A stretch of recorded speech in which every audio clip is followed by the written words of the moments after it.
At Crowd One, we all know the importance of being proactive instead of waiting for things to happen. Absolutely. Our next speaker knows all about that. She is here today to share her story and her wisdom with us. She is an adventurer, a lecturer, and a runner, and a real inspiration. Yeah, she really is. Kristina Paltén is an adventurer, ultra marathon runner, lecturer, writer, and coach. Without being fiercely proactive, she would not have been able to accomplish all that she has. Kristina Paltén, please welcome up on the Crowd One stage.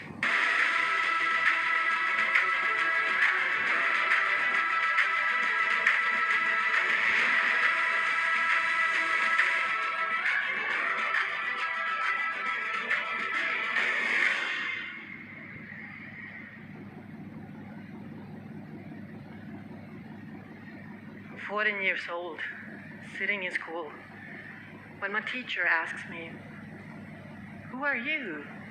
Are you new in the class? I haven't seen you before."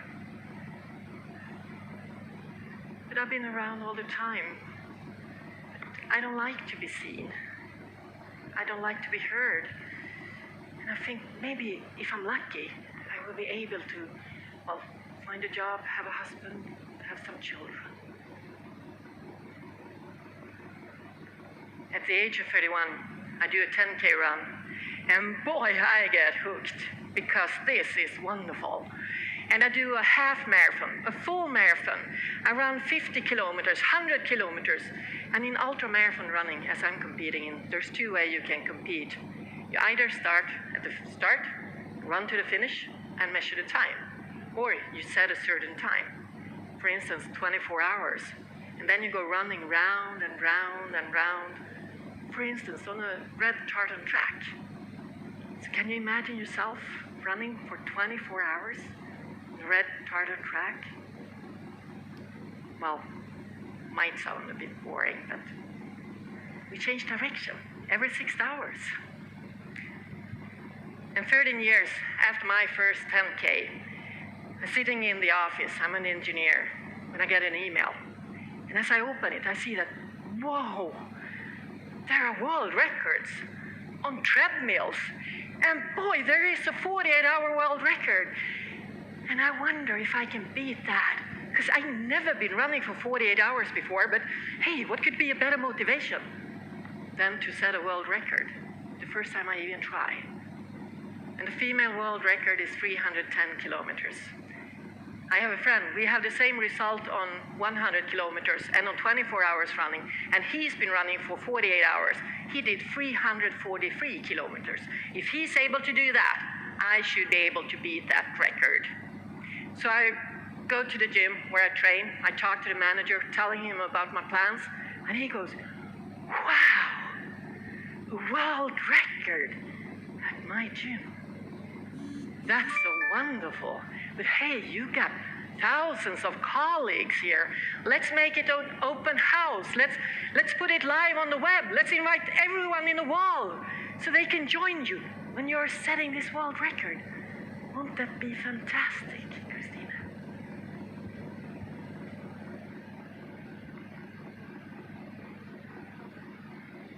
But I was just going to run. What if I fail?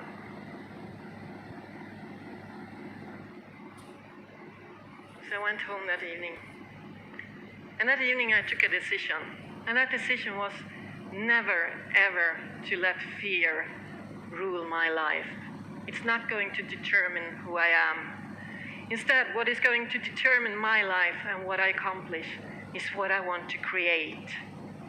So I got up on that treadmill.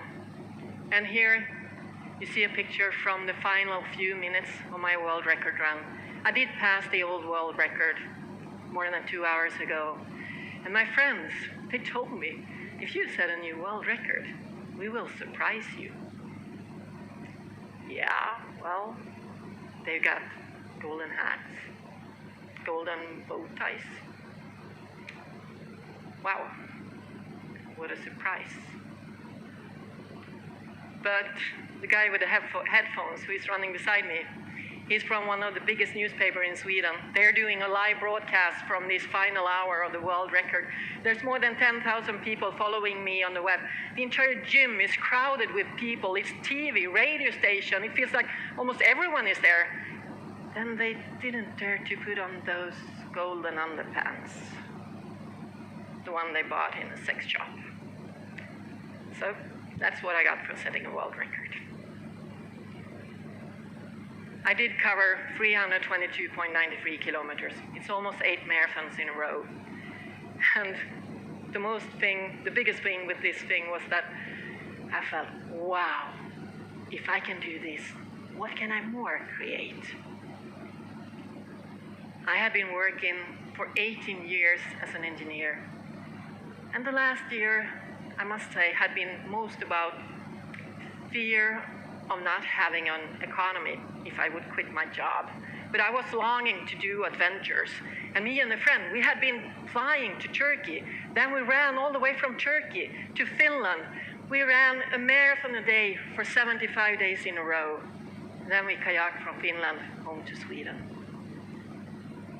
And I was thinking, maybe I should make new plans. Fly back to Turkey, run through Turkey, Iran, and then continue a lap around the world. But a single woman running in Iran? Once again I saw fear. And as I have chosen not to let fear determine my life, I decided, okay, let's go only to Iran and run through that country. Because what if I can do that? Will I be able to create trust in myself?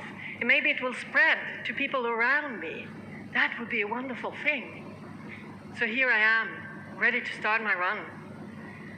This is my baby jogger with all my things. And now I'm standing there.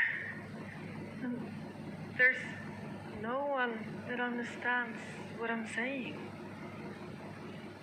And I don't understand what they are saying. And how am I going to find my way? I can't even read.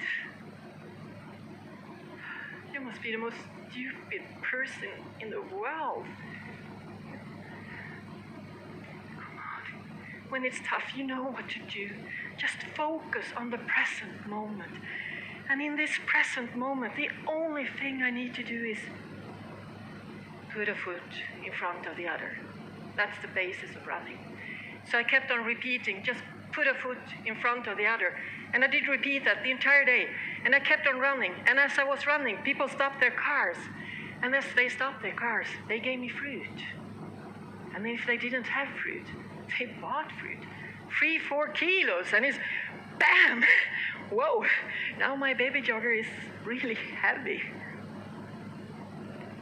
And people I met along the road, they invited me to sleep in their homes. So here, I have come to this beautiful woman. She has given birth to 10 children. And as I walk through her door, the first thing she does is just give me a big hug. And then she says, "Can I see a picture of your mother, Christina?" I find a picture on my cell phone, and she looks at it.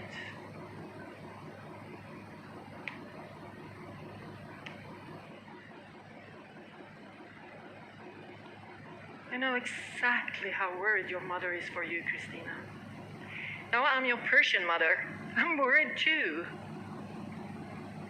And in the morning when I leave her, she walks behind me with a bucket of water and she splashes it onto the ground because it's a symbol for giving me a safe journey and also that I will come back to her when I'm done. And the news about my run spread on social media and in traditional media. And it starts feeling like the entire Iran knows what I'm doing. Here I'm reaching the city of Babel. Bikers are meeting me several kilometers outside the town. They bike with me towards the city center where 50 people have gathered just to celebrate that I want to come to their country. Because they know that many Westerners think that they are terrorists. They also want to show me the same hospitality as Europeans show their countrymen when it was war between Iran and Iraq, and people fled to our area. So I do reach the finishing line. And as I do so, one of the families where I've been staying, they rent an entire restaurant because it turns out that Iranians were as afraid of that I would end up in trouble as Swedes were. And now they saw the kindness and the friendliness of their own people, and they want to celebrate themselves. So they invite all the 34 different families where I have been sleeping to a great party. And here they give me a letter, and it ends with, "If you, as a stranger, can trust us, then we can also trust each other and be graceful to each other. You gave us a better world, and we are grateful for that." So now, my run through Iran has reached more than 45 million people. But most of all, it has given me the life of my dreams. I keep on wandering off into the unknown, both physically and mentally, because it's only in the unknown that I can find out my true capacity. And when I'm there, I'm using the life force of curiosity, of joy, and of love to make my decisions.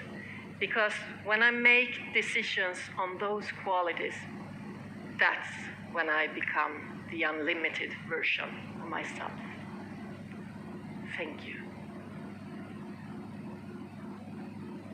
Thank you very much, Kristina, for a wonderful and very important speech. Thank you you very much. Thank Thanks. you, Jonas.